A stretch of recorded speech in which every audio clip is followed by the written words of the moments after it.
Video ko, ito ang continuation ngayon ng ginawa kong salad. So, ilagay natin doon sa ibang plate naman para for servings. So, maglagay ako dyan.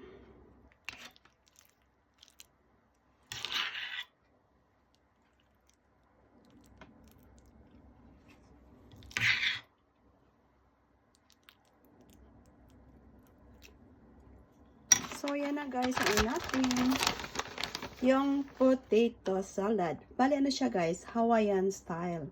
Meron siya kasing pineapple.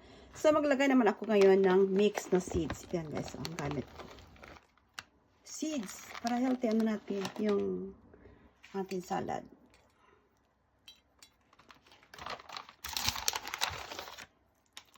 Thanks always for watching guys. Don't forget to like and share Nan's Kitchenette. Bye-bye. Be kind.